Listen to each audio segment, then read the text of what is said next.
Yeah, there's no time for crescendo. Right, right. Okay. On that 3 notes. Right. Yeah, I would really, I mean, like lead into it. Right. You've chosen Beethoven. Beethoven has chosen us, I think. You know, after the Tchaikovsky cycle, I think Beethoven was the right thing to do. It's a big statement for an orchestra. It's especially a big statement for a chief conductor, being only in the 2nd year with his orchestra, to have the guts to play all 9 symphonies and say, look, we are already in a phase where I'm comfortable doing this giant project with my orchestra. You know, Karajan recorded 3 cycles of the Beethoven symphonies. It's something that grows on you no matter when you started. Funnily enough, one of his first cycles is still one of the most exciting ones. And then every cycle adds something new to it. So I think in this freshness of the relationship, it's a wonderful thing to do this. And Beethoven is constantly changing. And it is so, and on the other hand, it's the best tool for orchestral discipline that there is. I mean, we together as a group learn so much from Beethoven. It is bread and butter for us, and it's bread and butter for the audience. It's a great adventure, and it's a big joy for us. Yeah, and you've gone back in size of orchestra from a Tchaikovsky-sized orchestra down to Beethoven. Yeah, and still Beethoven is maybe the loudest composer on earth. I think there's nothing louder than the end of Beethoven 9, you know, because the way he orchestrates, even in his pieces where he doesn't even use trombones, like Eroica, the end of Eroica is so brilliant and so bright and so full of strength and force that it appears extremely loud and big. Beethoven was able to create this just with the way he orchestrates, the way he chooses the keys and the instruments in their brightest or in their darkest or in their softest range. Like no other composer really explored all of these ways of orchestration in such a depth. I mean, of course others did, but following his ideas. We have 3, 5, 7, 9, the odd numbers. So if you play 4 concerts, it's a very logical way of doing it. 3, 5, 7, 9. That would always be the order. So question is, we have to play 1, 2, 3, 4, 5, 6, 7, 8, 9. The problem, it's a very basic problem. 3 is the longest symphony that has ever been written before Beethoven 9, which is longer. But it's an enormously long symphony. It's impossible to program 2 symphonies before 3. So it's mostly a logistic problem, but also I think 1 and 2 are too similar in a certain way to be paired in one half together, and 2 and 4 are so different from each other that yes, it's a long first half in the next concert, but as the variety is so big, it actually makes sense. So I think I would not want to have 1 and 2 in one half anyway. So this is the order, and then the odd numbers, the odd numbered symphonies are the rebellions, the revolutionary pieces, the ones that go beyond the borders.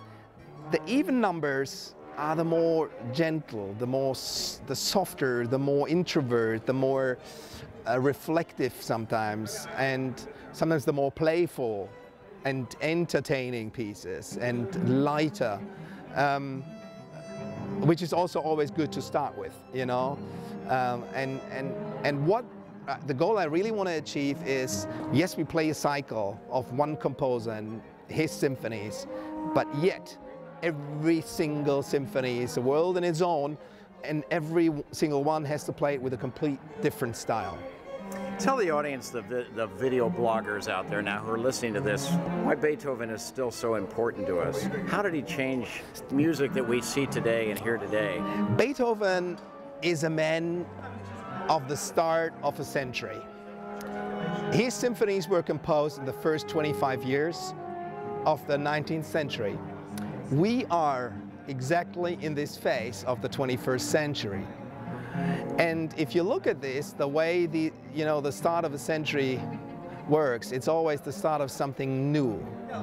It's the start of something that will change the world. And Beethoven smelled that from 1800 on when he wrote his first symphony, and he changed the world of composition. He changed the world of how a composer was perceived. He changed in a political context, he changed how a composer would work, independently from aristocrats supporting him. Yes, he had support, but yet he would not only write pieces that were commissioned. He had his vision first, and he would write what he wanted to write. Sometimes he would fundraise himself, give a concert, and fundraise money himself to be able to compose. So he was the first independent entrepreneur in a certain way as a composer. And every single symphony he wrote has a political statement. Eroica, the symphony that was supposed to be dedicated to Napoleon, and the dedication was scratched out when he heard that he crowned himself emperor and became one of the same old family he tried to, get rid of. The achievements of Napoleon are important, very important. What he brought to Europe and the achievements of the French Revolution he brought all over Europe, the reforms he did were terrific. I mean, for example, Swiss would not have a currency without Napoleon. He came to Switzerland and gave them their own currency. There are many things. The Napoleon Code, the whole jurisdiction is based on that. He was a great man. That's why he calls this symphony in memories of a great man who became an evil person when he crowned himself. This is a very strong message that I think is also valuable in a world of so-called democracy, and how we sometimes deform these values. And Beethoven was a man of very strong values and strong beliefs. And with his Ninth Symphony, that political statement of brotherhood is stronger. No other, I don't really know, except Shostakovich, or I don't know many composers who write such a political symphony. And get away with it. Or Fidelio.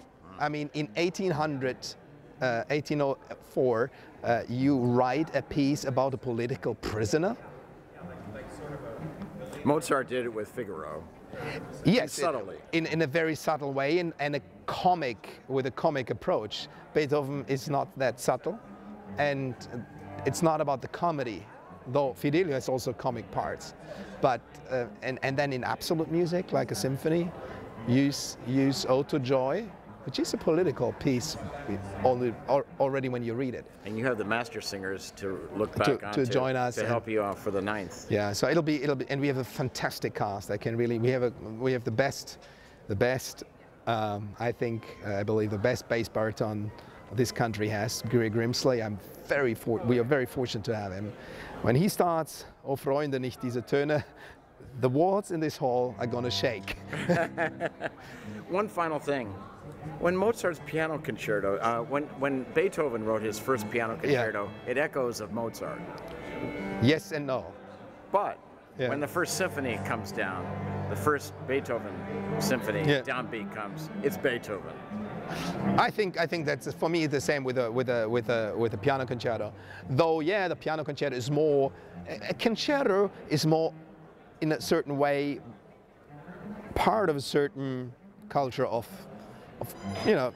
it's more of the entertainment side than the symphony. It's more of it's a different depth of statement, I think. It's more about the playfulness.